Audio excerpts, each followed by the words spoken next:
Hallelujah, praise the Lord. तो आइए हम लोग प्रभु का वचन देखेंगे। पहला शमूएल 8 अध्याय पहले वचन से लेकर के हम लोग पढ़ेंगे। ये घटना उस समय की है जब शमूएल बूढ़ा हो गया। जब शमूएल बूढ़ा हुआ तब उसने अपने पुत्रों को इस्राएलियों पर न्यायी ठहराया। उसके जेठे पुत्र का नाम योएल और दूसरे का नाम अबिय्याह था। ये बेरशेबा में न्याय करते थे, परंतु उसके पुत्र उसकी राह पर न चले, अर्थात लालच में आकर घूस लेते और न्याय बिगाड़ते थे। तब सब इस्राएली वृद्ध इकट्ठा होकर रामा में शमूएल के पास आकर उससे कहने लगे, सुन, तू तो अब बूढ़ा हो गया और तेरे पुत्र तेरी राह पर नहीं चलते। अब हम पर न्याय करने के लिए सब इस्राएलियों की रीति के अनुसार हमारे लिए एक राजा नियुक्त कर दे। परंतु जो बात उन्होंने कही, हम पर न्याय करने के लिए हमारे ऊपर राजा नियुक्त कर दे, यह बात शमूएल को बुरी लगी और शमूएल ने यहोवा से प्रार्थना की। और यहोवा ने शमूएल से कहा, वे लोग जो कुछ तुझसे कहें उसे मान ले, क्योंकि उन्होंने तुझको नहीं परंतु मुझी को निकम्मा जाना है।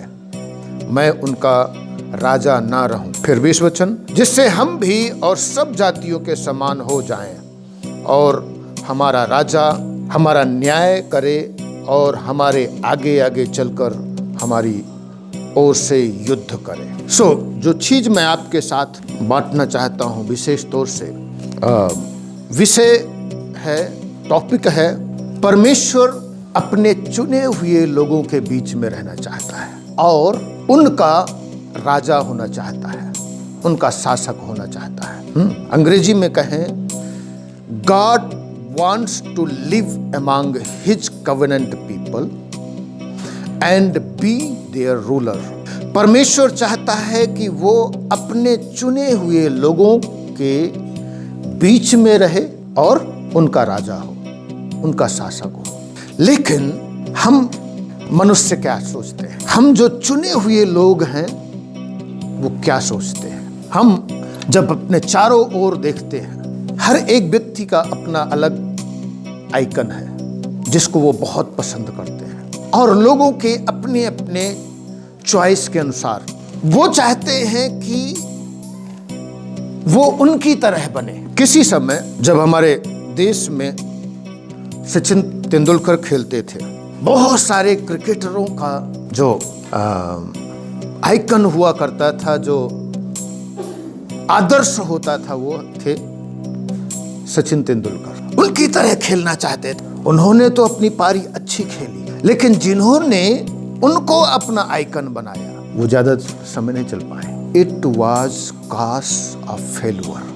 वो उसके असफलता का कारण बना, क्योंकि वो एक मनुष्य को देख रहा है। कई लोग चाहते हैं, जो क्रिकेटर हैं वो चाहते हैं कि उनका अपना आइकन है।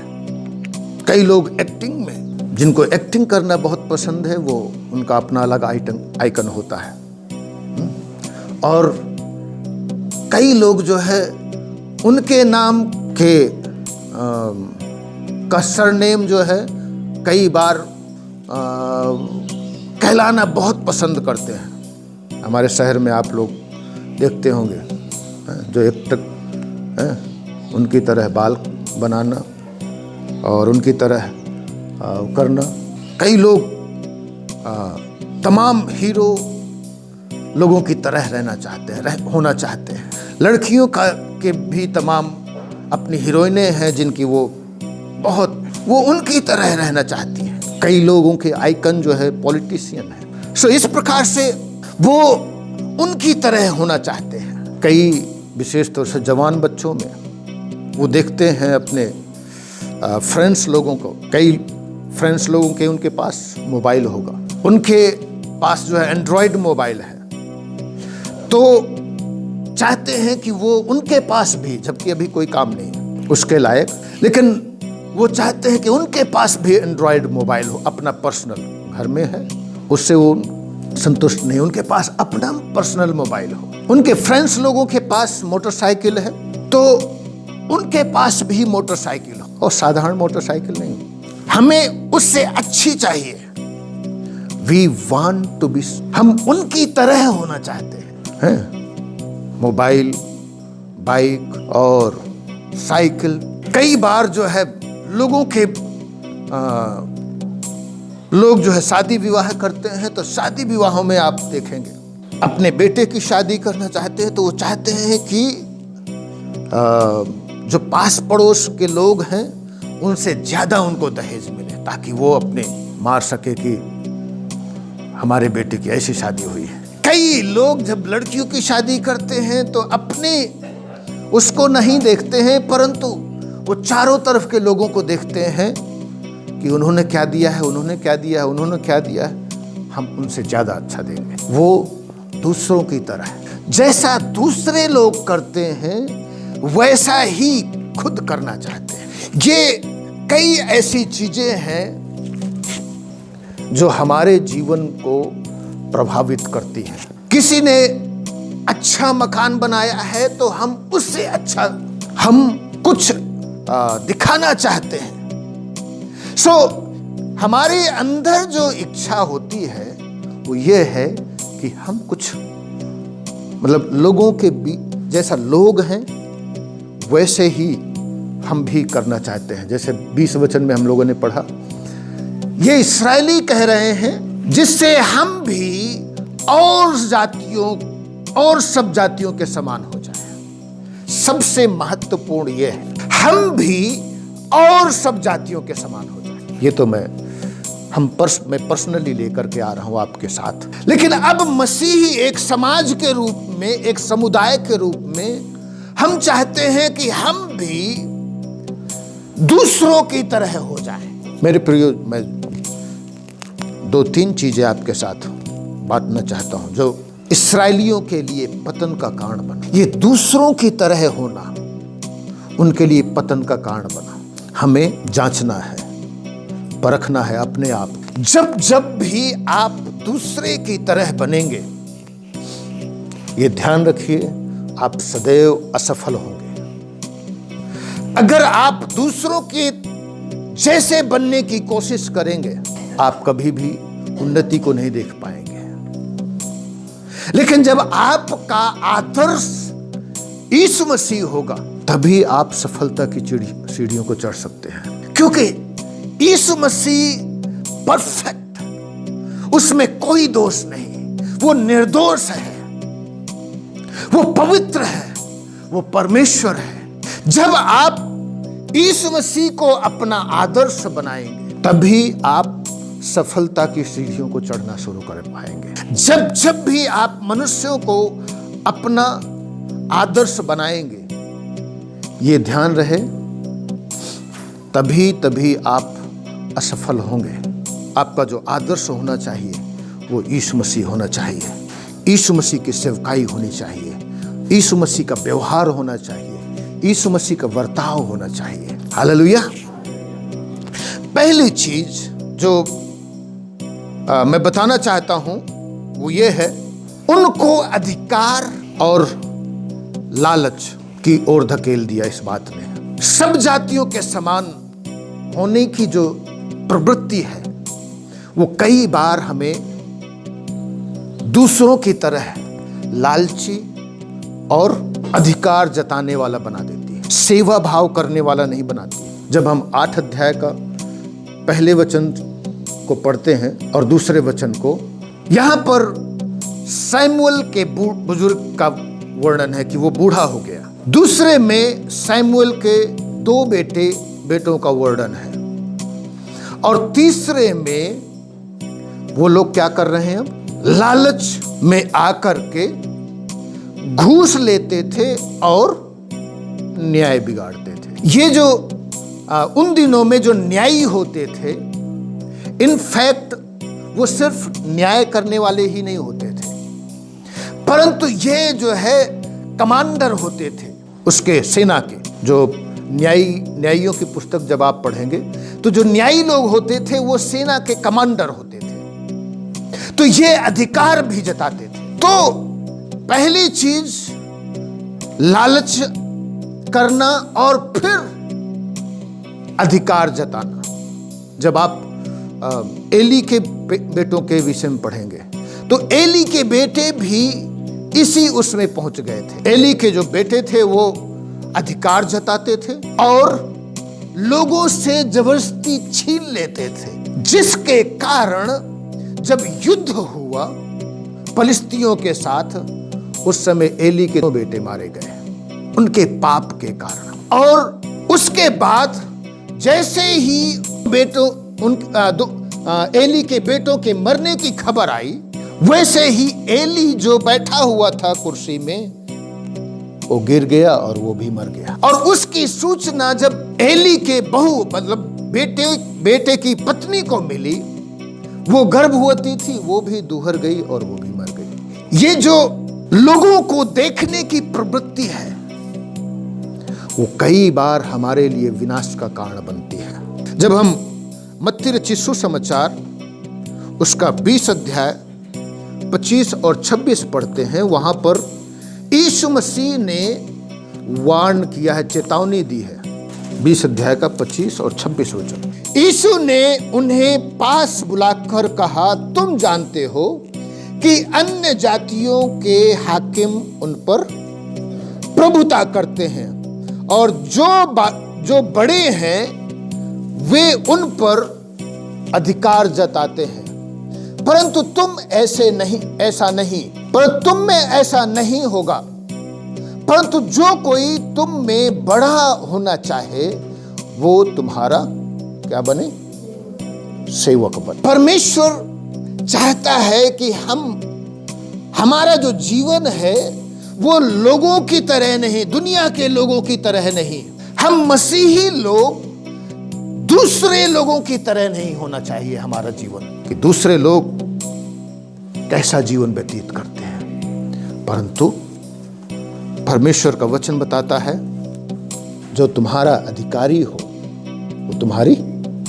क्या करे, सेवा करे। हम मसीही लोग सेवा करने में बहुत पीछे हैं। हम दूसरों की सेवा तो करते ही नहीं हैं, कई बार हम चर्च की सेवकाई भी करने में बहुत पीछे हैं। हम सिर्फ एक उसकी तरह आते हैं चर्च और फिर चले जाते हैं। चर्च से कोई मतलब नहीं, चर्च में क्या हो रहा है क्या नहीं होना चाहिए। कई बार सोचते हैं कि पास्टर साहब का काम है, हमारा काम नहीं है। तो बस एक स्पेक्टेटर की तरह, मतलब स्पेक्टेटर को क्या कहेंगे, देखने वाला और सुनने वाला। तो सुबह इतवार के दिन आए, देखा सुना, इच्छा हुई तो 2-4 तालियां बजा दी गीत गाने में और बस फिर चले गए। चर्च की क्या ज़रूरतें हैं, चर्च के साथ क्या समस्याएं हैं, हमें चर्च में क्या करना चाहिए ताकि हमारे कलीसिया की उन्नति हो, हम अपने ही समस्याओं में इतना उलझे रहते हैं कि हम सेवा करने की बात कभी सोच भी नहीं सकते हैं। नॉर्मली अभी हमारे चर्च में कोई नौकर नहीं है कि कोई केयर टेकर हो और वो जाकर के जो है चर्च को तैयार करे। अब आप लोग आते हैं, आप लोगों को पूरा सब कुछ तैयार मिलता है। कभी प्रश्न किया है इसको करता कौन है? क्या ये मेरी जिम्मेदारी नहीं इसको करने की? चलिए छोड़िए, आप हर हफ्ते नहीं कर सकते हैं। कभी किसी ने कहा है कि पास्टर साहब मैं भी चाहता हूं कि मैं 2-4 महीने में शनिवार को आकर के यहाँ सफाई करूँगा और सफाई करके जो है सारी चीज़ों को जो है चर्च को तैयार करने में जो है मेरा योगदान होगा? कभी किसी के दिमाग में आया है? वे दूसरे चर्च में जो बड़े बड़े चर्च हैं उनके पास तो नौकर हैं, लेकिन अभी हमारे यहाँ नहीं है ऐसा। नॉर्मली हम देखें, कभी भी हमारे दिमाग में नहीं आता है कि हमें अपनी कलीसिया के लिए छोटी मोटा भी काम करना है। हम सोचते हैं अगर हम ये काम करेंगे तो कहीं लोग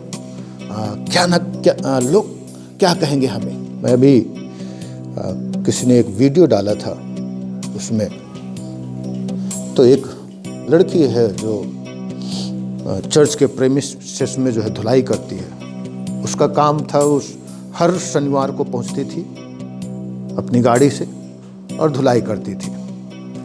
एक लड़का आता था, वो सदैव उसको धुलाई करते हुए देखता था। तो लास्ट में जो है तो वो बोलता है कि क्या तुम और काम करोगी? उसने कहा हाँ बताइए। तो वो उसको विजिटिंग कार्ड देता है, बोलता है मैं यहाँ का जो है ये ऑफिसर हूँ और मेरे ऑफिस में आ जाना, मैं तुम्हें कोई ना कोई काम दिलवा दूंगा।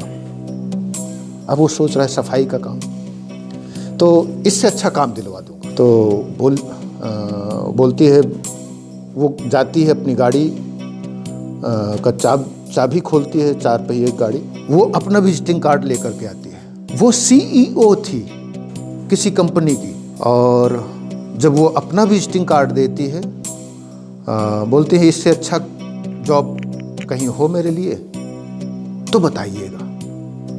जब वो देखता है कि वो जिस कंपनी में काम करता है उसकी CEO है, वो CEO का उसने कभी फेस नहीं देखा था, लेकिन यहाँ पर जो है वो धुलाई कर रही है। तो वो जो है स्पीचलेस हो गया, वो उसके मुंह से क्या बोले वो बोली। जब हम फिर उसने बताया ये प्रभु का काम है, परमेश्वर ने मुझसे कहा है मैं ये काम करूं, लेकिन हम जब प्रभु के काम के लिए कोई काम सोचते हैं, उससे हमारी डिग्निटी खत्म नहीं होती है। जब हम प्रभु की सेवकाई करते हैं, परमेश्वर उससे बढ़ करके हमें आशीष देता है। हालेलुया। यीशु मसीह ने कहा इस संसार के लोग तो जो हाकिम है वो शासन करते हैं, लेकिन तुम लोगों में ऐसा नहीं हो। जो तुम में अधिकारी बनना चाहे वो तुम लोगों का क्या बन जाए? सेवक बन जाए। हमें जांचने की जरूरत है कि क्या हम सेवकाई करते हैं प्रभु की। बहुत सारी चीजें हैं हम चर्च में कर सकते हैं, ये किसी एक व्यक्ति का काम नहीं है। हालांकि परमेश्वर का धन्यवाद हो, 1 2 3 लोग हैं जो जिन्होंने अपने आप को डेडिकेट किया है और हम इसलिए उन्हें बोल देते हैं, लेकिन मैं चाहता हूं सिर्फ उसी का काम नहीं है, ये सेवकाई का काम आप सबका है। कुछ तो करिए चर्च में, कुछ तो सेवकाई को संभालिए। हालेलुया। दूसरी चीज यही है, वो मनुष्यों पर निर्भर होने वाले बन गए। 8 अध्याय का 20 वचन जब हम पढ़ते हैं, यही शमूएल का, यहां पर लिखा है, दूसरा, और हमारा राजा हमारा न्याय करे और हमारे आगे आगे चलकर हमारी ओर से युद्ध किया करे। तो मेरे प्रियो, परमेश्वर चाहता था उनसे कि वो परमेश्वर पर भरोसा रखे, परमेश्वर ही उनका राजा हो। जब हम 7 वचन पढ़ लेते हैं, यहोवा ने शमूएल से कहा, वे लोग जो कुछ तुझसे कहें उसे मान ले, क्योंकि उन्होंने तुझको नहीं परंतु मुझी को निकम्मा जाना है कि मैं उनका राजा न रहूं। यहां पर बात आती है युद्ध करने की। तो ये कह रहे हैं कि हमारे आगे युद्ध करें, लेकिन परमेश्वर खुद उनके लिए युद्ध करने वाला परमेश्वर है। जब हम यहोशू के विषय में पढ़ते हैं, यहोशू जब यरीहो के पास में था तो परमेश्वर की ओर से एक व्यक्ति आया। यहोशू ने कहा तू कौन है? उसने कहा मैं परमेश्वर की ओर से सेनाओं का यहोवा होकर, सेनाओं का जो अधिकारी है, कप्तान है, वो नियुक्त होकर के आया। तो परमेश्वर हमारा सेनाओं का परमेश्वर है, जो हमारे आगे आगे युद्ध करता है। लेकिन इन इस्राएलियों को राजा चाहिए जो युद्ध करे। तो ये जो है पूरी तरीके से अपने शक्ति, अपनी ताकत और अपने मतलब मनुष्यों पर भरोसा करने वाले लोग बन गए ये लोग। जब हम प्रभु का वचन पढ़ते हैं, यिर्मयाह 17 अध्याय का 5 वचन, वहां पर लिखा हुआ, जरा जल्दी से पढ़ लीजिए। यिर्मयाह 17 का 5, चलिए मैं पढ़ देता हूं। यहोवा यो कहता है, श्रापित है वो पुरुष जो मनुष्य पर भरोसा रखता है और उसका सहारा लेता है। जिसका मन यहोवा से भटक गया जाता है, वो निर्जल देश के अधमरे पेड़ के समान होगा और कभी भलाई ना देखेगा। वो निर्जल और निर्जन तथा लोन छाई हुई भूमि पर बसेगा। वो निर्जल और लोन छाई हुई जानते कौन सी जमीन होती है? लोन छाई हुई, अरे जहां पर वो नमक टाइप का निकल आता है जमीन के अंदर से, फिर वहां पर कुछ नहीं पैदा होता है। ऐसे व्यक्ति को कुछ भी नहीं मिलेगा।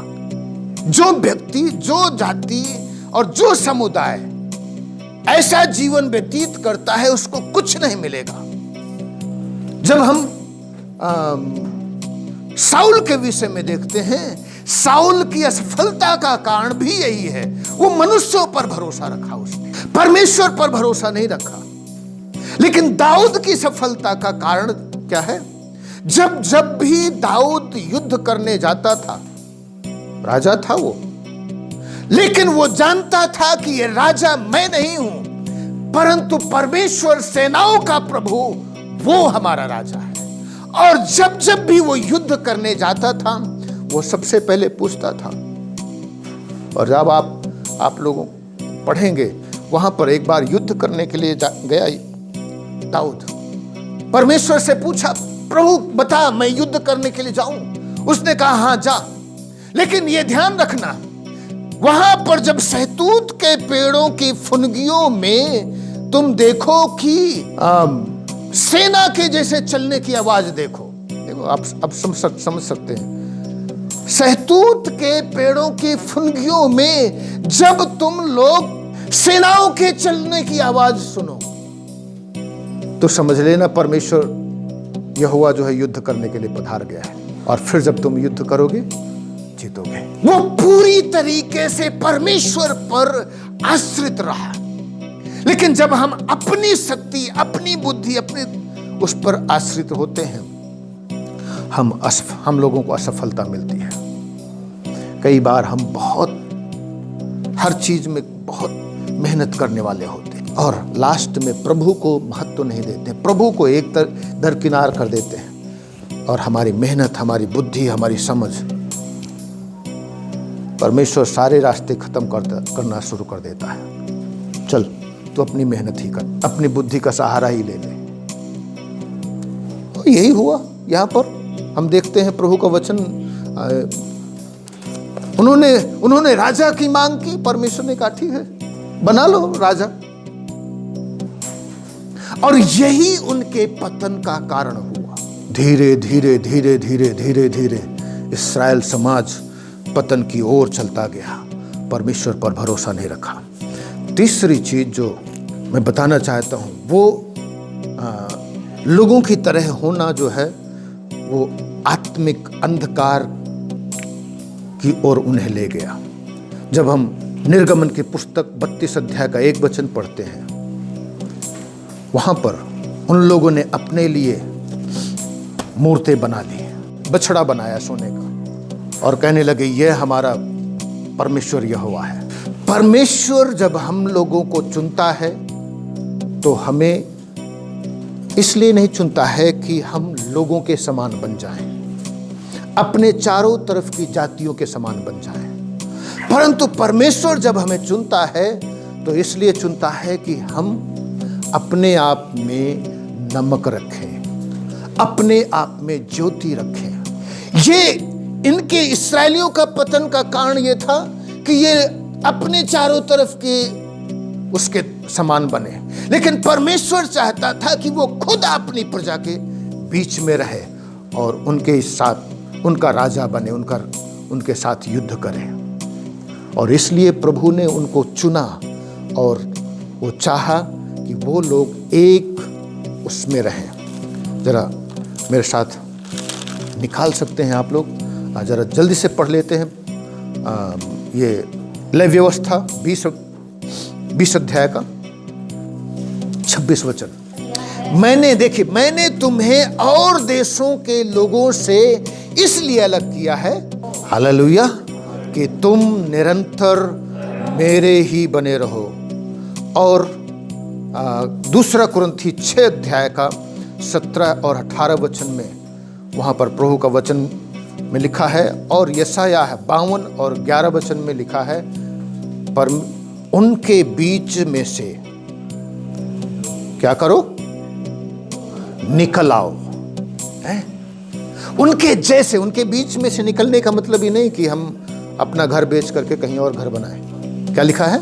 इसलिए प्रभु कहता है उनके बीच में से निकलो और अलग रहो। हाँ ठीक है, तो यहां पर इसका मतलब ये नहीं कि निकलो और अलग रहने का मतलब कि हम घर बेच करके कहीं और रहें या क्रिश्चियन कॉलोनी अपनी बना लें। यहां पर यह है कि उनके जैसे नहीं, उनकी तरह नहीं, अन्य जातियों, इनकी मांग ये थी कि हम और जातियों की तरह, हमें राजा चाहिए, ये और जातियों की तरह बनना चाहते हैं। और ये उनके पतन का सबसे बड़ा कारण हुआ। लेकिन प्रभु चाहता है कि हम परमेश्वर के लोग बने, पवित्र लोग बने, उनके अपने चारों तरफ की जातियों के समान नहीं, अपने चारों तरफ के लोगों के समान नहीं, जो गैर विश्वासी हैं उनके समान नहीं बनना है, परंतु हमें अपना नमक बना करके रखना है। यीशु मसीह ने कहा तुम क्या हो? पृथ्वी के नमक हो। और यदि हमारा नमकीन खत्म हो गया तो ये समझ लो सब पैरों के नीचे रौंदे जाना है, और किसी चीज से नमकीन नहीं हो सकता है, सिर्फ इसलिए कि पैरों के नीचे रौंदा जाए। आइए अपनी आंखों को बंद करें और प्रार्थना में चलें। Praise the Lord, hallelujah. अनुग्रहकारी परमेश्वर पिता, तू अपने वचन से बोल और बातचीत कर, और तू हमारे जीवन में कार्य कर। और प्रभु इस वचन के द्वारा तू आशीष दे। और प्रभु प्रार्थना करता हूं सारे भाई बहनों के लिए जो लोग बीमार हैं, प्रभु किसी भी तरीके से अपना हाथ बढ़ा दे और हर एक को स्पर्श कर और हर एक को छू करके चंगा कर दे। तू अपनी अद्भुत नाम की महिमा को प्रकट कर। धन्यवाद करते हैं, तूने प्रार्थना को सुना है, यीशु के नाम से मांगते हैं, आमीन। अब हमारे परमेश्वर पिता का प्यार, उसके पुत्र और हमारे उद्धारकर्ता मसीह यीशु का अनुग्रह और पवित्र आत्मा की सहभागिता हम सब विश्वासियों के साथ और इस दुनिया के तमाम विश्वासियों के साथ अब से लेकर के आपके दोबारा आगमन तक लगातार होती रहे। आमीन, आमीन।